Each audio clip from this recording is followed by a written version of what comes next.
Hello, c'est Marianne et aujourd'hui on va attaquer mes objectifs de mai.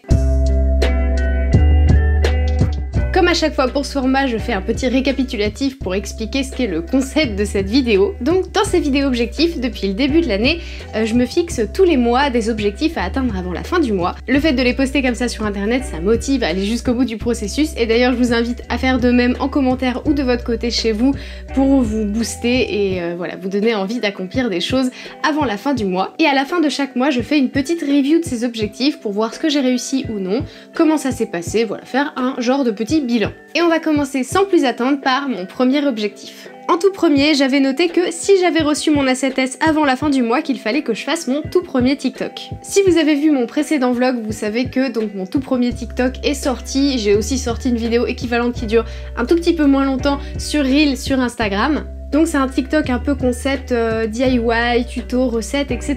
Et je veux partir dans ce genre de lignée, en tout cas pour l'instant, voilà, c'est ce que je me suis fixé. Je cherche à faire des vidéos très visuelles, très esthétiques et j'ai aussi fait de la prise de son pendant ce petit tournage de mon premier TikTok pour faire une vidéo qui est presque un peu ASMR de cuisine parce que je suis quelques chaînes sur YouTube de personnes qui cuisinent et je trouve que les bruits de cuisine c'est très satisfaisant à écouter. Donc je me suis dit que j'allais faire des formats un peu courts dans cet esprit là et donc ma première recette c'est pour faire des yaourts végétaux. Je vous mets le lien donc du premier TikTok et premier Reel aussi du coup en description si jamais vous voulez aller jeter un petit coup d'œil. Il y en a d'autres qui arriveront mais c'est vrai que je me donne un peu plus de mal peut-être par rapport à ce qu'on a l'habitude de trouver sur ces plateformes qui sont en général du tourné-monté quasi instantané. Moi c'est vrai que je vais shooter ça donc avec l'A7S avec lequel je suis d'ailleurs en train de filmer cette vidéo qui est arrivée donc il y a pas très longtemps mais en tout cas quand même avant la fin du mois de mai et j'ai pu donc pour ça réussir mon objectif puisque l'A7S était bien arrivé avant la fin du mois et j'ai pu shooter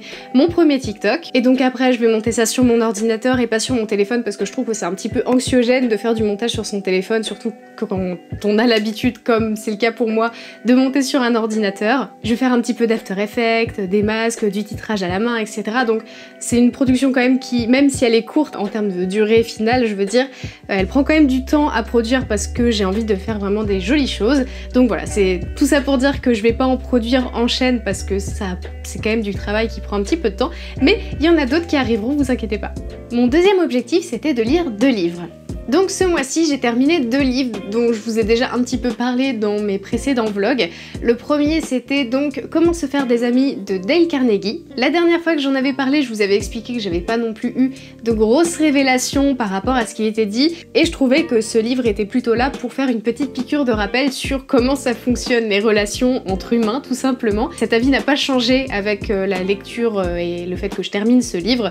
Je trouve toujours que c'est un livre qui est vraiment là pour faire des piqûres de rappel sur plein de points. Plus on se rapproche de la fin, c'est vrai qu'on rentre un petit peu dans le détail et je trouve qu'il y a des petites choses qui se répètent peut-être un petit peu par rapport à ce qui a été expliqué un petit peu plus tôt dans le livre. En tout cas, je l'ai beaucoup aimé, j'ai d'ailleurs pris énormément de notes pour avoir les axes principaux.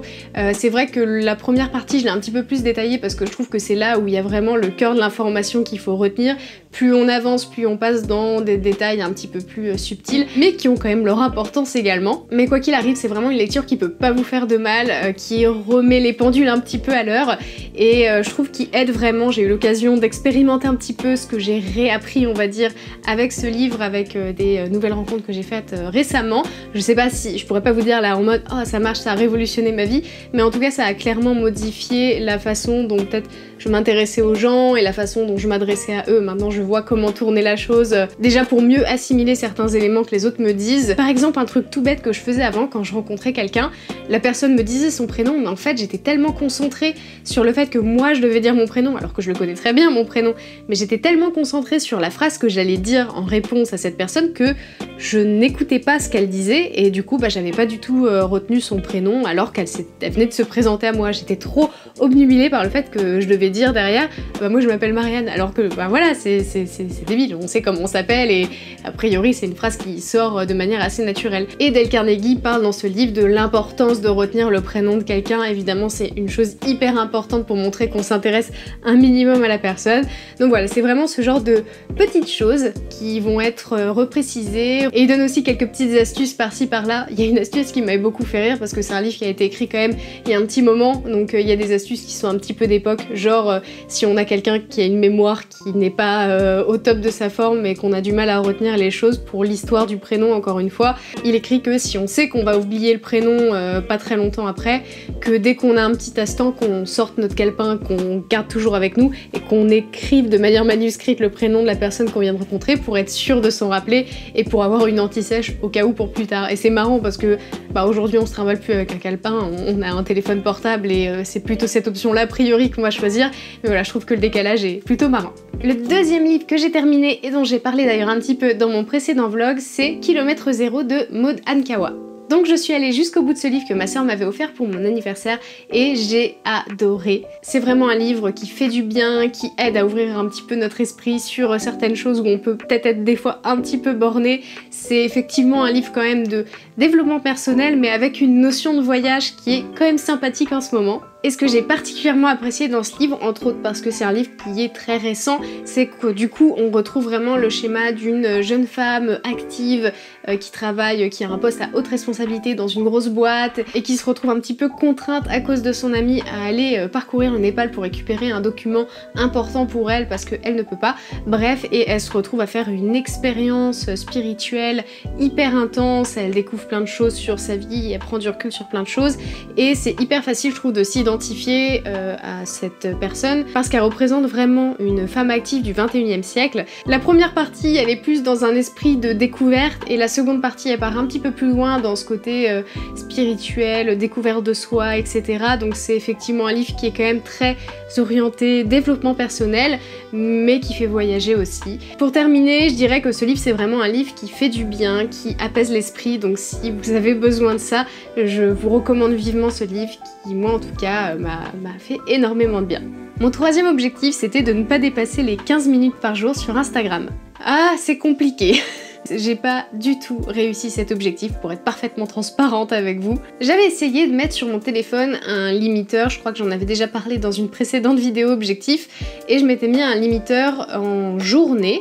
Donc je le mettais entre 10h et 19h, qui sont à peu près mes horaires de travail. En gros ça consiste en, si je veux aller sur Instagram mais qu'elle fait partie de la liste des applications que j'ai bloquées à ces horaires, j'ai une petite notification quand j'essaye d'ouvrir l'application qui me dit que je suis en mode sans distraction et que je n'ai pas le droit d'ouvrir l'application, mais si je veux, je peux le débloquer bien évidemment, mais voilà, je suis en mode focus, pas de distraction, donc je ne suis pas censée.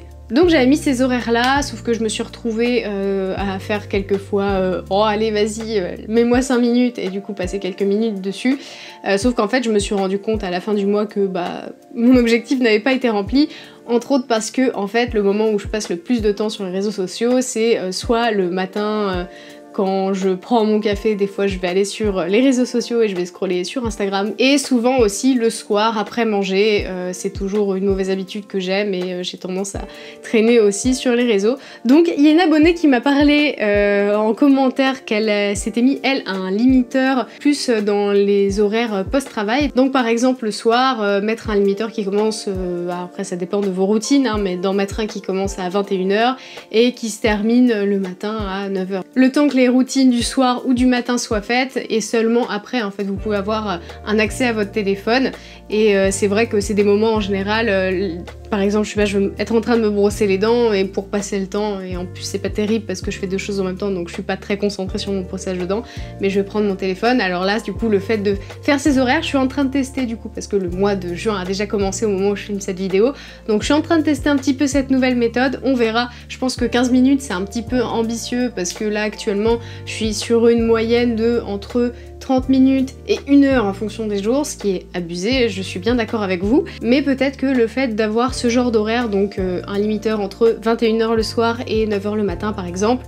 ça va me forcer un peu de déjà couper plus tôt le soir pour pas me faire avoir et me faire happer par les réseaux sociaux alors qu'il n'y a plus vraiment grand chose à voir, en tout cas rien qui m'apporte quelque chose de manière directe. Et puis en plus je pense que ça m'aidera à avancer plus vite sur mes routines du soir ou du matin et d'éviter de perdre du temps à regarder les réseaux sociaux. Et mon dernier objectif, c'était de publier un nouvel article sur ma boutique Etsy. Cet objectif a été rempli et j'ai donc mis en ligne des petits sacs à vrac qui sont hyper choux. Donc voilà, comme d'hab, je vous mets le lien dans la description si jamais ça peut vous intéresser. Ils sont faits en coton bio avec du fil bio et le petit cordon également c'est du coton bio tressé. J'ai choisi des petits tissus hyper choux avec des motifs que j'ai trouvé adorables, donc j'espère qu'ils vous plaisent également. Et je les vends en duo, donc j'ai 2 duos, un qui est plus avec des couleurs ton chaud et un autre duo qui est plus ton froid. Donc voilà pour mes objectifs du mois de mai. Alors comme vous le voyez, il y en a que j'ai super bien réussi et d'autres pas du tout, mais c'est pas grave, on progresse, y a pas de souci, tout va bien. Faut pas prendre ça comme un échec et se dire qu'on fera mieux la prochaine fois. En tout cas, moi je suis très fière de moi et ce que j'ai réussi à accomplir ce mois-ci. J'espère que vous êtes fiers de vous aussi si jamais vous aviez participé à ces petits objectifs mensuels. Comme je l'ai dit en début de vidéo, n'hésitez pas à mettre aussi vos objectifs en commentaire. Moi je trouve ça cool d'échanger un petit peu avec vous là-dessus et de savoir aussi que je suis pas toute seule, bah, ça me motive. Donc voilà, n'hésitez pas à participer également juste en dessous. C'est la fin de cette vidéo en tout cas, j'espère qu'elle vous a plu. Si c'est le cas, n'hésitez pas à mettre un petit pouce bleu, ça fait plaisir. Et si jamais vous vous êtes abonné, merci beaucoup, c'est vraiment trop cool. Et je vous dis à très vite pour une prochaine vidéo.